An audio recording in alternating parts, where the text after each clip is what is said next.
hari uwitwa Claude Gatebuke na mushikiwe Alice Gatebuke baba muri Amerika. Abo bantu ise yitwa Justine Gatebuke avuka mu hoza ari commune Kayove ubundi mu karere ka Rutsiro, yize muri Université y'u Rwanda. Je byanteye rwose n'amatsiko njya gushaka amateka ye, kuko bavugaga ko ari abatutsi barokotse ariko numva sibyo kuko umuntu nari muzi naramubonaga. Mbona ifishi ze registre yigiyeho, n'ifishi ndayifite nimero yayo yigiyeho muri université. Ifishi yasinywe n'uwari umunyamabanga mukuru wa université Charles Ntakirutinka mu mwaka wa 1984, yiga mu ishami bitaga École supérieure de technique médicale rya kaminuza y'u Rwanda. Ni umuhutu, biranditse si babishyizeho. Abana bese baraje bahindutse abacitse ku icumbi bivuye hehe, nabyo nabyanditse ndabyerekana ku mbuga nkoranyambaga. Batinye no gusubiza abo bana be, haraduka akandika bandi batukana.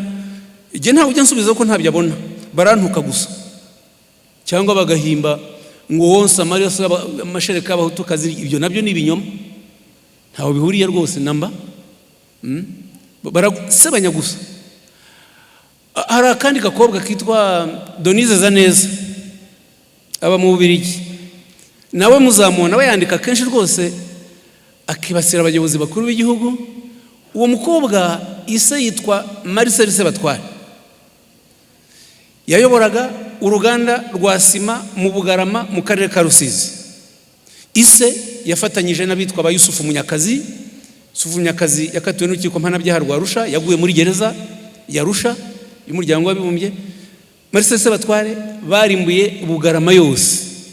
Intara hamwe zavaga mu Bugarama imodoka zitwaye bakajya kwica imibirizi. Bari barangije Bugarama bajya mibiriza ahitwa Mushaka, bajya Bisesero, bajya Hanika, Nkanka, Shagasha, Nyarushishi, Nyamasheke, Kibogora.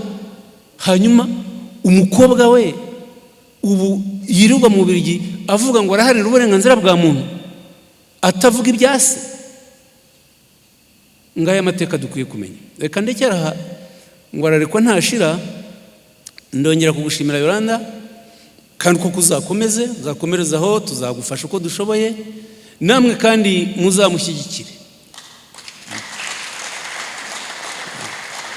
Ndabizi ko kwandika si ibya buri wese, ariko umwanditsi iyo yanditse akabona basoma igitabo cye bakanamubwira uko babitekereza, bakanamubaza n'ibindi bibazo bimutera imbaraga.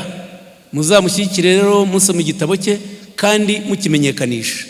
Ndabifuriza gusubira mu ngo zanyu amahoro, kandi igihugu cyacu dukomeze tugikorere, dukomeze tukirinde, twubake igihugu cy'abanyarwanda bose.